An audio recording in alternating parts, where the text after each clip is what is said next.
doing that is to share, with folks, who maybe can't attend.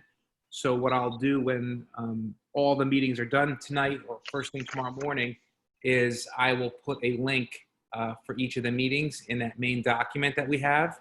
And I will indicate that it was updated on July 14th, which is what today is. As we get started, one of the things I've been beginning with when I meet with each one of the teams is to talk about the results from the parent and guardian survey that we sent out on Friday last week. We had about 980 respondents to the parent and guardian survey. We sent out a survey to the staff that was very similar. We had about 180 staff respondents, which is a little more than half the staff. What I've been doing is just kind of sharing just some key points. Obviously, I can't get into all the qualitative responses that parents shared, but I can share some of the ones that I saw most frequently. Last night, I worked to create a document for Mary Fox and for the Board of Ed. I think she's going to share it with those folks when they meet. That includes not only the information that I'll share with you about the models, but all of the different, responses that we received from families, in regards to, reopening, e-learning, different models, the state of affairs in the world, all those types of things. So as far as some quick data points on my end goes, so we shared 4 models with parents that were really pretty broad, and we did that intentionally because the thought was that as we received more information like we did yesterday, we could then start to iron out some of the more fine details, of each plan. In Model 1 was a full return back to school with social distancing and masks whenever social distancing wasn't possible. That was actually the most popular of the 4 options. That received 3.2 out of 5 stars. Model 2 was one of the hybrid models with an AM and a PM session. That model received 3.0 stars. And Model 3 was a hybrid model with on days and off days.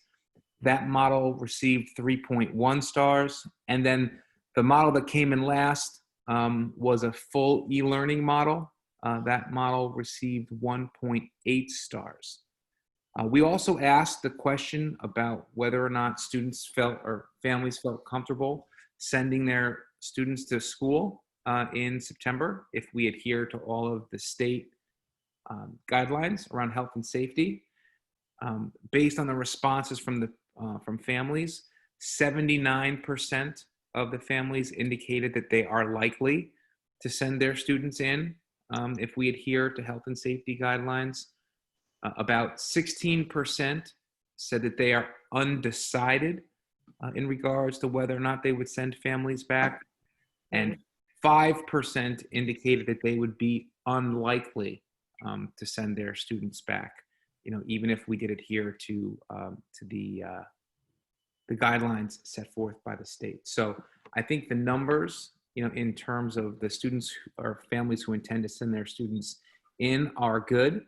One of the most common comments that I saw when I looked at the opportunity that folks had to provide other feedback is they basically explained, and it makes complete sense, that their response to the question about their comfort level or their intention to send kids back to school in September really hinges upon what happens in July and August. So they indicated that if there were any significant changes in either direction, that would certainly influence their thinking, and they would have to revisit, that decision.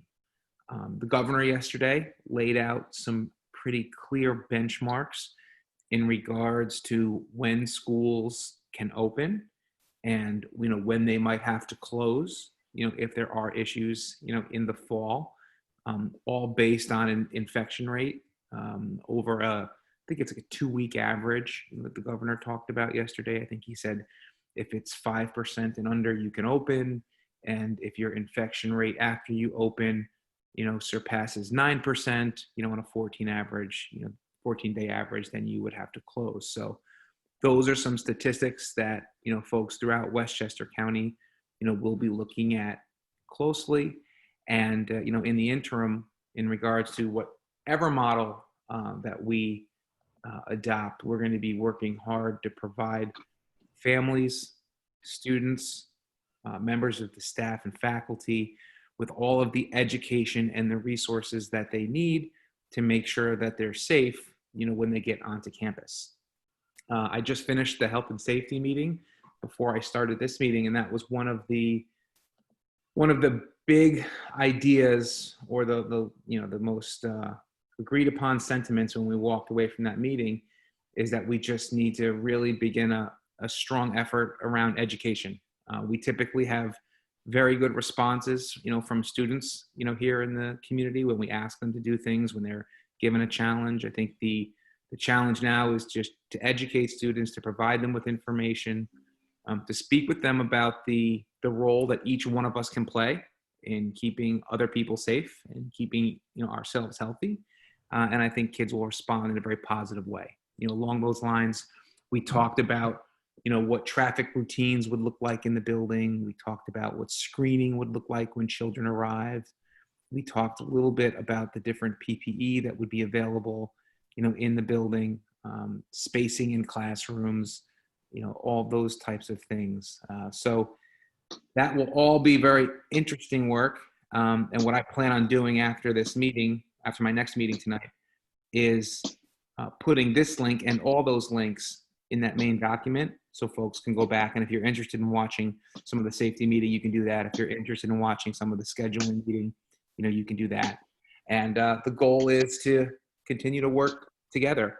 I do believe that the governor and specifically the State Department of Ed will be releasing one more guidance document either today or tomorrow that's intended to really drill down in regards to education. Yesterday's document was from the Department of Health. The Department of Education really oversees K through 12 instruction here in New York, so it would make sense that they would have a document also. I do believe that a lot of their guidance will be consistent with what we saw from the Department of Health. The question is, will it be a little bit more specific? And that's something that we're looking at. So just a quick example, one of the questions about specificity that's come up a number of times in the last 24 hours is around social distancing. So if you read the document, they talk about the fact that social distancing is recommended, and when it can't be, students should wear a mask. So there are really a couple schools of thought when folks have read that document around whether or not the document implies that social distancing is required, or is it just suggested? Before we make an ultimate decision about the plan that we embrace as a school district, we're going to seek to get a little more clarity around that. And in the interim, we're going to devise a few different plans so that we can adjust quickly, regardless of what that clarity either, looks like or doesn't look like. I would love in this group, for us to talk a little bit about things that we could do to promote wellness during the week, or not during the week, during the school year, and perhaps the summer months. Jill sent me some excellent resources around looking at advisory models, in school. And I think that it would be a great initiative, even in a non-COVID year, for us to have an advisory program. When I recall some of the conversations that I had with students earlier this year, that was one of the things that kids asked for. They asked for small group conversations with adults and their classmates. So I think that there's a great opportunity there, particularly in the COVID era now, even probably more so, to create that sense of community. So I think that, along with a number of other programs, that we might discuss, I think are good opportunities for us to kind of focus on wellness throughout the year. Kind of curious to hear some ideas, what other people are thinking. I've been talking a lot. Sorry for that. So, Joe, one of the things that I think you mentioned that's so important is just making use of the relationships that we have, and I think the advisory model is a great way to do that. I think I'm curious to hear from both faculty and also from parents, really what types of skills they feel they need to be equipped with to be able to support the students and their family members, because I think that the need will be so high for, just supportive wellness and mental health, that to rely solely on, I know I will be working my tail off, but I also know we are limited as mental health providers. So everything I've read from like the National Association of School Psychologists and Counselors has said we've got to equip our people to essentially be turnkey, so they can do therapists, all of those things. And so I want to hear, I guess, from teachers what they're feeling comfortable with in that regard, what they feel like they need in that regard, because we can definitely provide trainings, consultation for both sets, teachers and families, so they feel good about doing that. Is it possible to have others besides administration and school staff to speak to these students? Like, what if we pull community members and, have them volunteer? And also, does that person that meets with these small groups of students, which I should have started off with, that was one of the ideas that I was actually talking to Mary about the other day. I asked her point blank, I was like, can we make it mandatory for these kids to do these small groups, whether it's on Zoom or in person within the high school? Because I think it's so important to one, to do that, and two, give the kids an opportunity to speak and to also listen at first, because most of the time, the first several times that they're going to meet, they're not going to want to speak. They wait to see, whatever the program is about before they do start sharing. So I guess that's a two-part question. A, can we make it mandatory? And B, can we pull resources out of the community, or even, parents actually step in that are comfortable to have these conversations? And to also, the model that I was thinking was along the lines of what Jan and Jeanette have done with us, and just kind of make it a council where there's like no crosstalk. It's just basically they come up with a prompt, and then just something very general, and kind of go around the circle a couple of times and have the kids speak, which then I guess there would have to be a mental health professional available, because if a kid actually should be present actually. So I'm actually contradicting what I'm saying. Well, what I'm thinking, thinking, Jen, is I think we can make it mandatory. We can make it part of the day if we schedule it intentionally and we allocate resources. I mean, you invest in things that are important, right? So, right. We have identified this as something that's important. The students did that, by the way, in January and February before any of this even happened. So yeah. I'm thinking that however we launch it, our first few meetings, I would probably want to make sure that those were in person to develop that sense of community, and maybe to just even start the development of relationships. And I think once you develop that sense of community and you start to develop those relationships, then we might look at some offsite work that we could do remotely. But I think, given that we're going to have a return in some way to the building, I'd like to start out with some in-person meetings, and then work towards, if we have to, something that's remote. Right. But right. I like the idea. And I think the key word that you said too is because, not every parent in this community is keen on their kids meeting in small groups and talking about their feelings and experiences. So I think the key word that you used is student driven, that it's coming from the students. I think that's huge. And I think that's also a way to communicate that to parents. What's my son doing? I think that's huge. So that, especially that it's student driven. But Joe, when those kids were asking for that advisory model, they weren't talking obviously about a COVID situation. Were they looking to talk about world issues or about racism, or, that there were other topics they were looking for? Or were they wellness related? They wanted to get together to have community and talk about when they brought it up, it was around the anti-Semitic incidents that we had in the building. Certainly, following the murder of George Floyd and the civil unrest that's followed, I'm sure that those would be other topics that they would love to discuss. But what they shared with me more than anything else, and it's almost kind of brings you back to what you did when our students were younger, is they wanted almost like a home base to talk about things that come up, in their life. And I think obviously COVID has come up. We've also worked with now our 9th and 10th grade students with the Steps A curriculum, which is all around managing the highs and lows of life and the challenges, that you do not expect. So the nice thing about that is at least half of our kids next year will already have some of that language. Another quarter of them will be getting that language throughout the year. And then for the seniors, I think we can find some ways to plug it in. But it's interesting. I really think before you have those conversations about feelings and a lot of that other stuff, you've got to develop some relationships and community.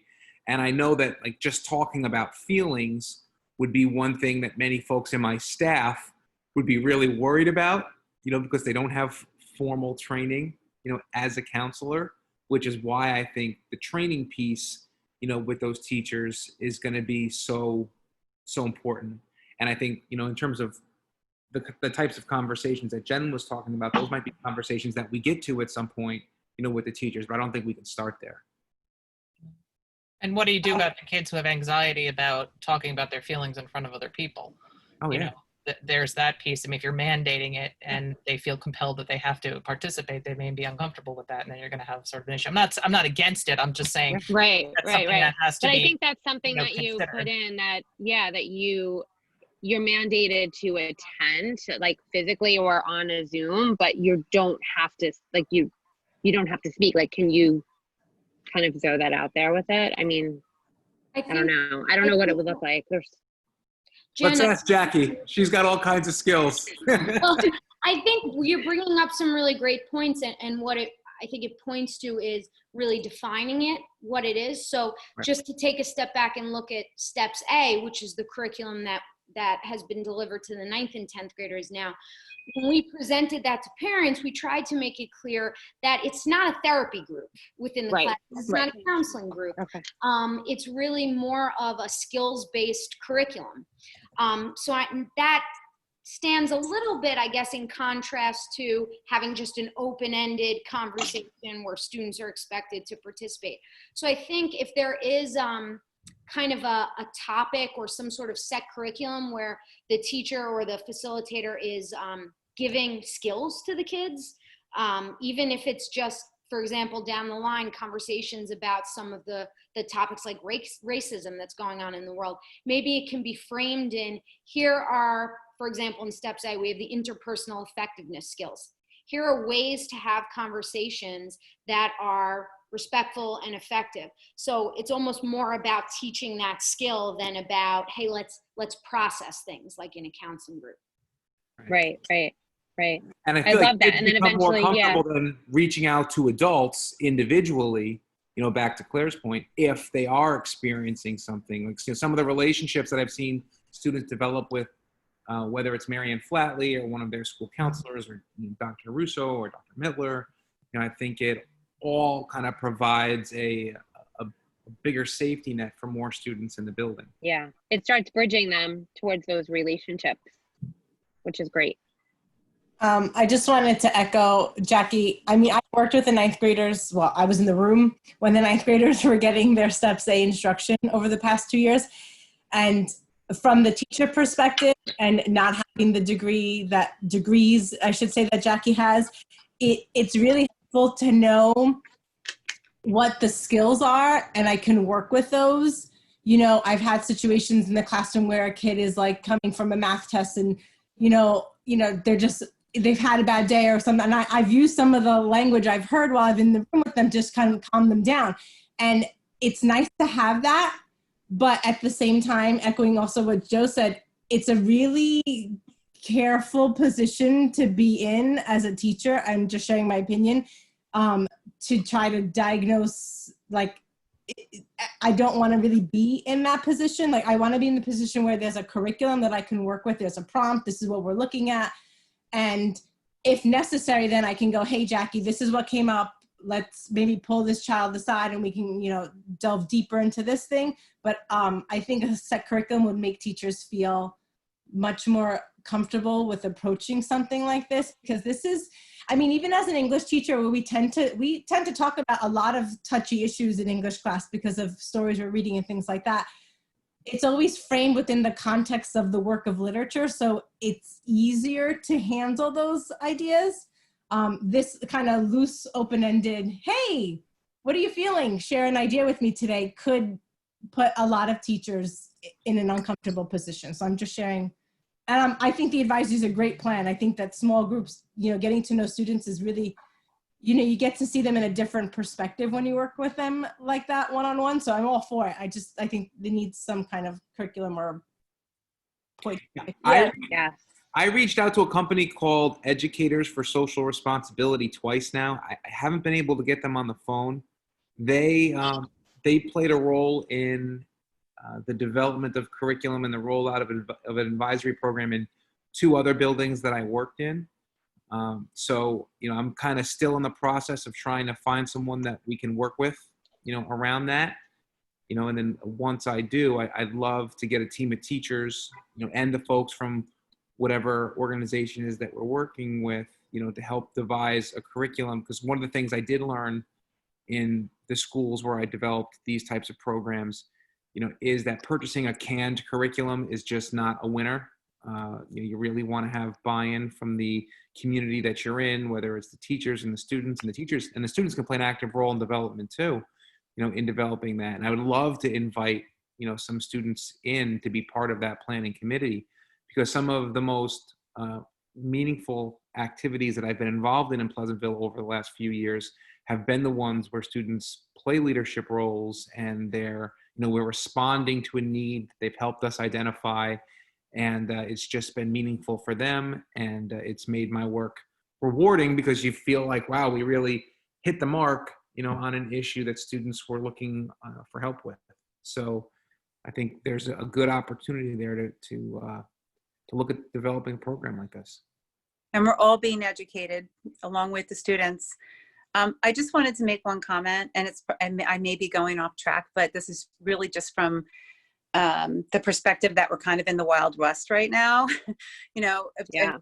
Talking about putting context around what's happening. Nobody knows what's happening. And if I read the governor's directives in terms of the formula for opening and closing, opening is on a 14-day scale, closing's on a 7-day, correct? If we go above 9%, it's 7 days, and then we're closed. So I guess I'm coming from a perspective of that toggle kind of possibility, the uncertainty of whether we're home or we're at school. I know we're planning to start with school, which is fantastic. And I love that, in line with the idea of meeting personally, so that the kids meeting personally. So they're in a position to continue to make those relationships and continue online if necessary. But really, in terms of wellness, I'm thinking about, just the word I used, uncertainty, and how do we inject that into everything that we're doing? So, and even just the idea of considering online a terrible thing, because things must be terrible right now. Do you know what I mean? That kind of volatility that we're all moving forward with.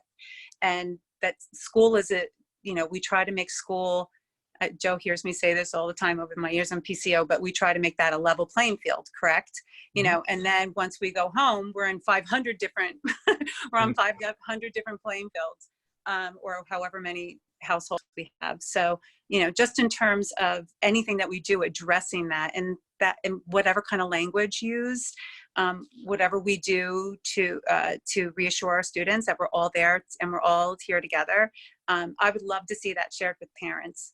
There is something very isolating about this experience that we were all thrust into, and we all handled it, right? We're here and we're talking about doing, opening up in the fall, but just including the parents, because I think we're probably Some of us don't speak at all. We deal with it. You know, we do what we got to do when we get through the day. And, you know, it doesn't leave a lot of wiggle room to really talk to kids or even just be privy to the kind of stuff that you're talking about, introducing to them in the fall. And I know that you shared the Steps A program with families. I think there might be even more need to reach out to families under these circumstances when we don't know from one month to the next what may happen in terms of whether the kids are in school or not. I hope I'm clear in my statement. Mhm. Yeah, I think some type of, you know, quick survey or poll out to parents would be great. I know Jan and Jeanette did an excellent program with parents right before the school year ended, and they voiced an interest in doing some additional work, you know, in that area during the summer months. So, you know, they would certainly be open to that. And if we were to get the pulse of families before we planned something like that, you know, we could work with them, and I'm sure they would tailor, you know, whatever it is that they create, you know, to meet the specific needs, you know, of our community here. That's something. Yeah, I mean, March to June was nuts. I think it was nuts for everybody. But, you know, we did what we had to do to get it done, and now we're going forward with the idea that we might be back, you know, at some points in time, depending on, you know, the state of things, to and on. And I know personally for me, I want to do it better. I want to, you know, it was 6 a.m. and then suddenly it was 11 p.m. and we're like eating dinner at 9, you know, like crazy stuff. I want to do it better too. And I think, you know, whatever we offer to our children, I know I would just be looking for any resources possible as a parent, without saying, I need help, you know, just kind of know that there's something there that you can reach out to. The school district has always been very good at offering resources when we're navigating challenges. We've had our share of them over the years, right? So I think, you know, using that theme moving forward, and also kind of just wrapping us into that school experience, because there's possibility we're going to be the school experience, you know, for these kids at any given time.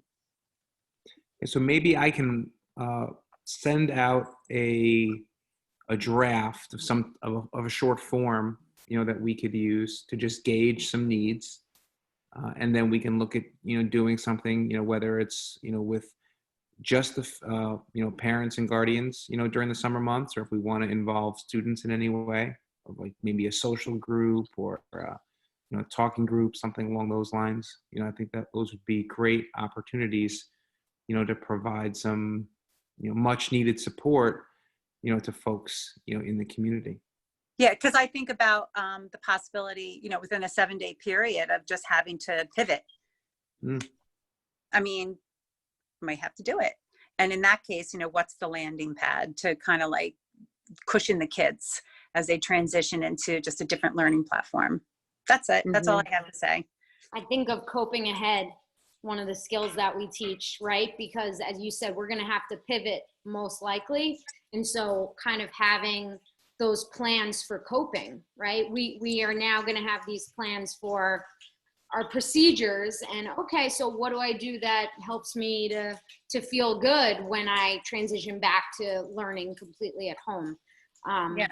That fits nicely. And I would imagine there is a whether it is recognized or not, whether there's an awareness or not, there's fear associated with that, because it means things aren't good.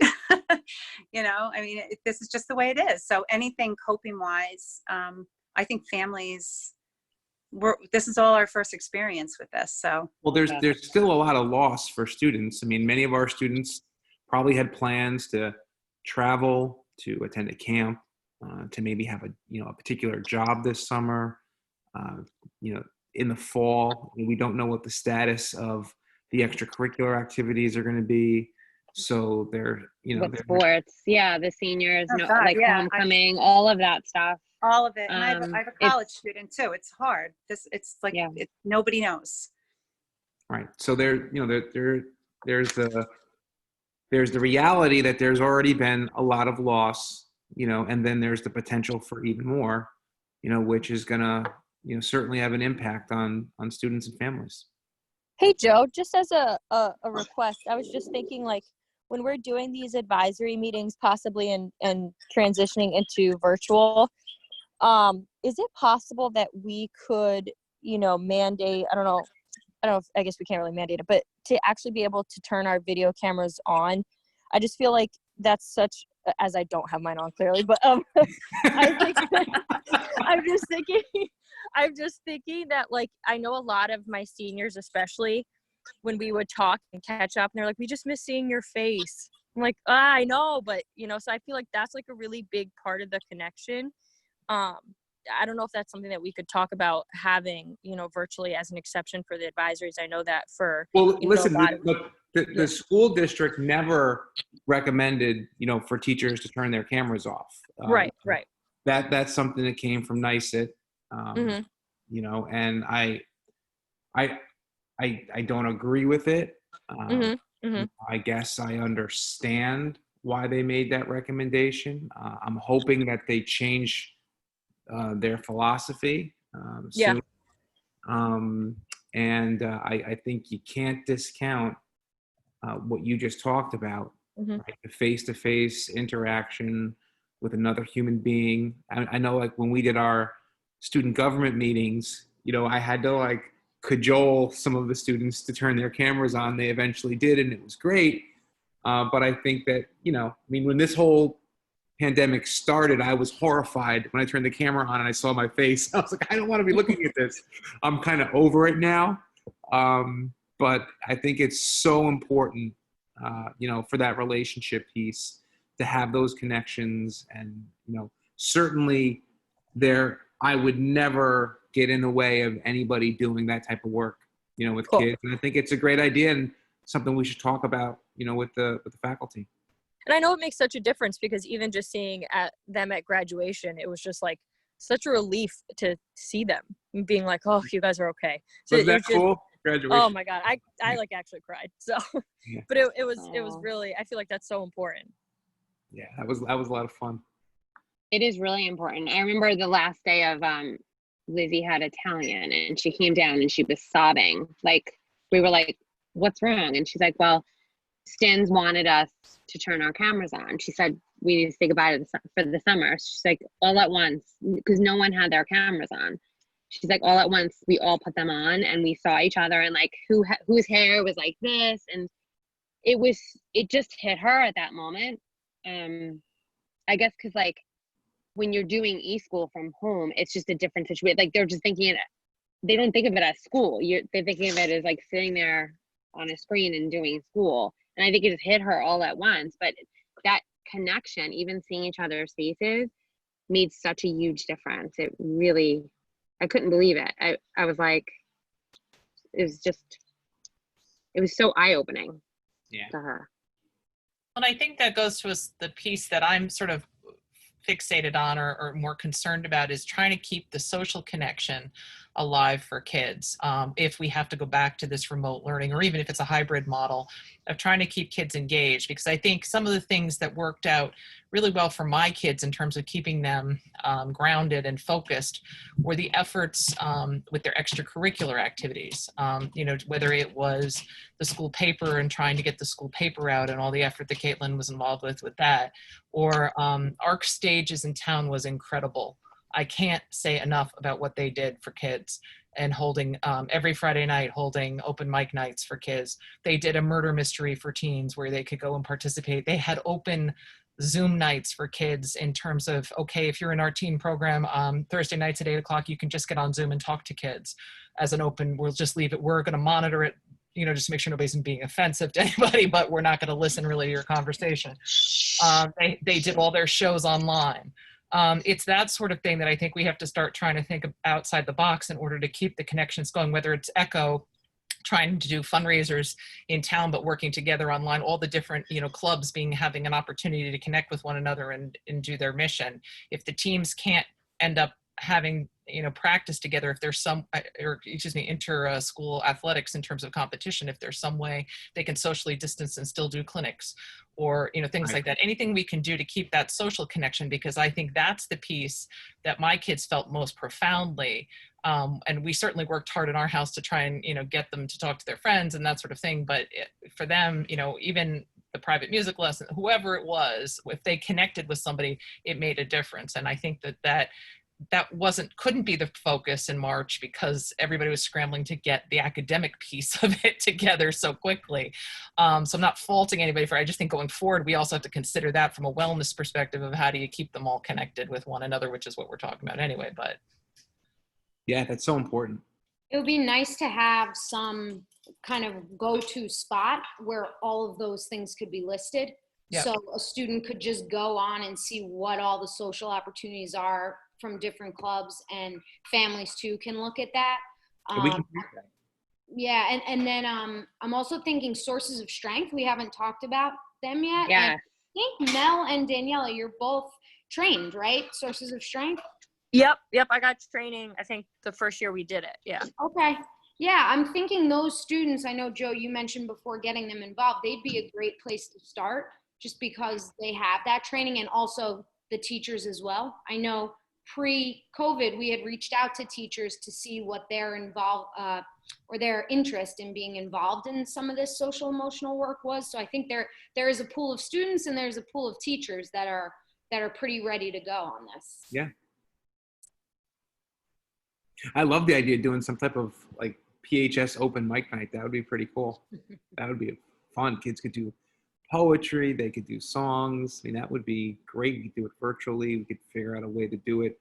Maybe even socially distant in a circle. I mean, there's, well, I think Ardsley did trivia nights and like trivia teams with kids all on different teams and Oh, things that's like that. fun. Or even maybe I think they like the online where you can do Pictionary online and all these other different games. You can do a Kahoot thing, that's, unique to, I don't know, Pleasantville trivia or whatever.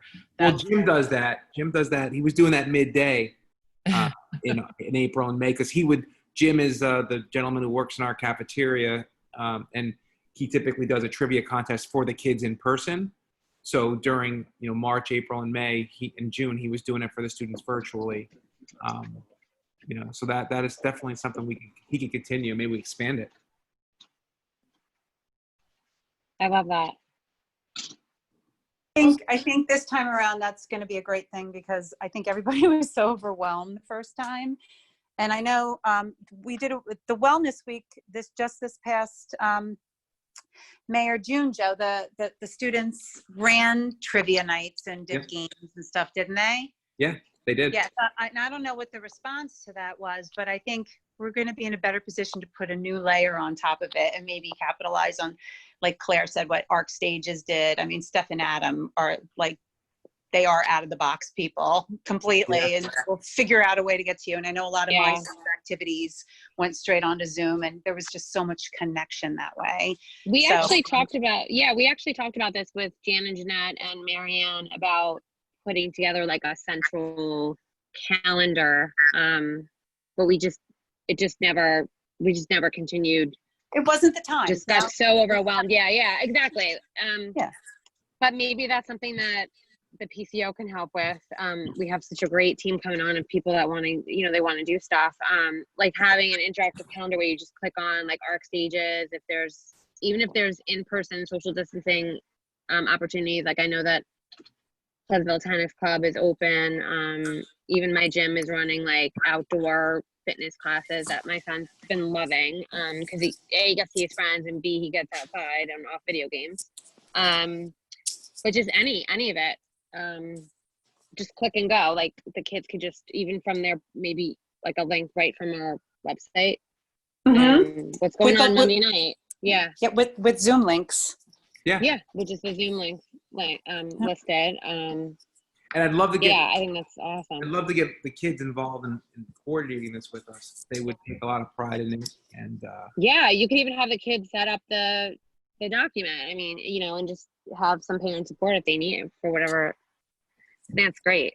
I'm sure their ideas will be probably what they want to do. Yes, of course, Exactly. of course. Great ideas that we think are wonderful, and yeah, I would rather do this or that. Yeah, I Totally. experience that very often. Right. A Fortnite championship or something. Yeah. I don't know. Well, I did have kids approach me about launching an esports league in the fall, and I've met with a young man named Kobe a couple of times to talk about it. And it's something that, you know, obviously I'm open to, and we're kind of looking at it. And if it's something that we can make happen, we will. So I think kids are going to come forward with some creative ideas in the next, you know, few weeks and months as things kind of change in schools. As we're talking about the kind of central calendar or one website, it reminds me of just some of the feedback on academics too, right? Kind of having things a little more streamlined and looking at one place. So I think it'd be great if, I know the psychology department doesn't have a very well developed website, and maybe this is more in conjunction with the school counselors' websites, but just having a spot too where we have all the community resources, because I think that's going to be really important. And I kind of started to learn a little bit more about like what the Department of Community Mental Health in Westchester is offering, and what some other local clinics and organizations are offering. So I think it'd be good for parents and kids to have one spot to find that information too. Is this something that could all live on Schoology? Great question. Yeah, I've got to play with that a little bit and see the best place for us to house the information. But I think there's a possibility for that, Jill, and that's something I'll work on with Cameron and our team. Because that's the nice thing about Schoology, is it becomes a far more far more seamless, you know, learning platform. So it might be able to live there for the school counseling department. That would be great if it works. The other piece of this is what are we going to do to help teachers with wellness too? And I don't mean to step on the teachers, you know, on the feet of the teachers on the call, but I have a lot of friends who teach in various districts, and hearing their feedback and just sort of their rate of burnout and the sense of being overwhelmed by all this. I think there's got to be some way where we can support the faculty, and that has to be, I think, a priority here too. You know, I know the kids are the focus, but I really think we can't do something without trying to help them in a way that they want to be helped. I'm not trying to impose anything on anybody, but asking for feedback from them about what type of, do they need more training? Do they need counseling? Do they need support of, you know, how to balance it all? I mean, I think we all know that one of the biggest challenges, you know, I've been working from home since March. It's not an easy transition if you're doing nothing but, you know, and you're trying to work with your kids and you're teaching all day long. It's no different than my trying to appear in court from my living room. You know, it's not an easy experience when people are walking through or kids need help. So maybe the teachers, you know, we can try and find some resources for them. I'm sure there were already some you've passed along, Joe, but, you know, to the extent we can identify others. Yeah, that's something we should talk about. We'll I'll have to kind of think about that a little bit. I know that, you know, just this past year, the district has become more involved with the employee assistance program. And there are a number of, that was more commonplace in some of the bigger districts that I worked in. You know, when I got here, we didn't, you know, teachers didn't have access to that initially. Now they do. So I don't know off the top of my head the extent to which teachers have accessed, you know, that program. I do know that there are a lot of teachers like me who will get into Dr. Russo's ear and and some of our other clinicians' ear and get some help, you know, throughout the year. So that is certainly something we should start to think about. I love the idea of asking teachers, just like we had talked about in response to what Deb was saying with parents as well. Yeah, maybe you could do a survey for the teachers. Yeah. I agree with that, because even as a parent, I sit back and I think in my own head, not with the district, like it's like an elephant in the room. All this news and schools reopening, I think, God, what about the teachers? And then when you talk about the various models, you know, it's like, I just try to put myself in their shoes and I get really confused. So, because I'm not a teacher, but I agree. I think everybody needs support here. And I think also that's kind of where like the advisory program is also really great for teachers, like to talk it out with the kids also. Like we have to, like you were saying, I have to air out my feelings. And I think that's kind of, you create like that common safe space with kids too, to kind of, you know, not only navigate the conversation, but also be vulnerable and share your thoughts and feelings. And I feel like they'll appreciate that so much more. I definitely, just on a side note, I definitely missed our yoga class, Joe, that you got for Teacher Appreciation Week. I really missed that this year. I mean, we could do that virtually. I would love that too. Yeah, that was fun. Remember the good old days when we did stuff like that? That was Right? Maybe I that miss can the be ice done cream, distanced but- outdoors, at least in the Yeah. next weather. Yeah. Yeah. I just did one. A friend of mine is studying, so she needs to get her 10 hours. So we got together in a friend's backyard. There were like 8 of us. We're all spread apart. It was awesome. I see Miss Burmaster all the time. She's doing it out in her front lawn. When Oh I do my gosh. when I do my walk, yeah, she's listen, it's the outdoors are to be capitalized upon right Yeah. now. Oh, In Love any to love way it. that you can think. I just read Rice University's putting up all these tents. They bought giant circus tents. I saw that. Yeah. Yeah, I mean, people have been getting very creative and they're going to work their way around it, but using the outdoors is just a great thing. And you know Amazing. what? From a wellness perspective, being outdoors is a great thing. Why Right. do you think I walk dogs for a living? It Right. changed my whole life. Yeah. I put Well, these in, I walk. Yeah, it's great. beautiful. It's great. Makes a huge difference. So I think what I'll do on my end is I preserved this video. I'm gonna create some notes based on what we talked about. I already created that shared document that we have, so that had today's meeting information on it. So I'll send that to everyone here. You'll have the ability to edit. I'll also start off. This will be tomorrow. I'll start off a draft of that form. I'll do one for students, one for parents and guardians, and then one for the faculty. You'll all have the ability to edit, so we can kind of play with that. And I think our goal should be, if not at the end of the week this week, early next week, to reconvene, discuss where we are with those surveys. Maybe have a conversation with Jan and Janet from Empowered Living, who have worked with our families before, about availability in late July, early August. And we can start to do some planning for some activities based on the information that we get back.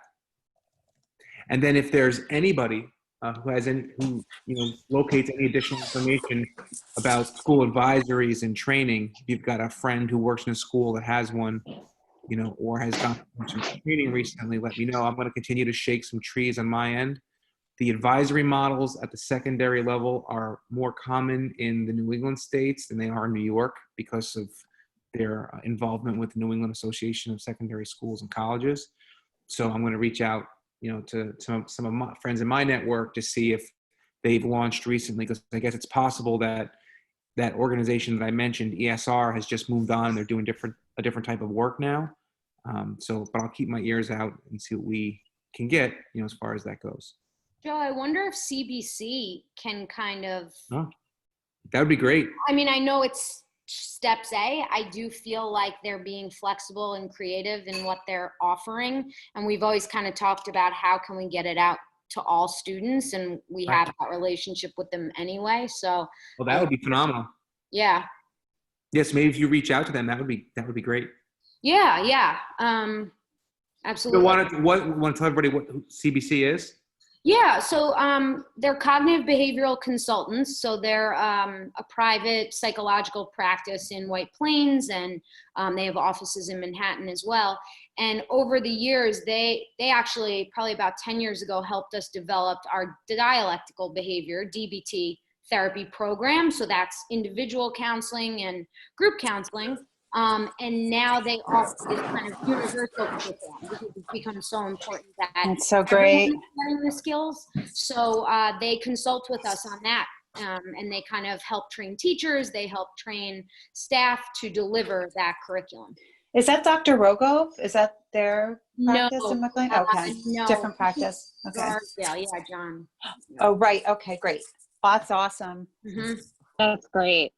So That's great. I'll work on updating that document on my end. I'll send out an email with everybody, to everybody with that information tomorrow. And we can kind of work on next steps. Maybe I'll touch base with everyone on probably Thursday about meeting, and we'll probably plan on doing that early next week. Does that work for everybody? Yep. Absolutely. Sounds good. Perfect. Okay. I've got one more meeting in a little bit. I'm going to stretch out my legs, see what my daughter wants for dinner. Make sure she has her mask on wherever she is, and go from there. Thank you very Okay. much. Thank you, everyone. Thanks, Thank everybody. you. Thank you. Thank you. See you soon. Bye now. Bye. Bye.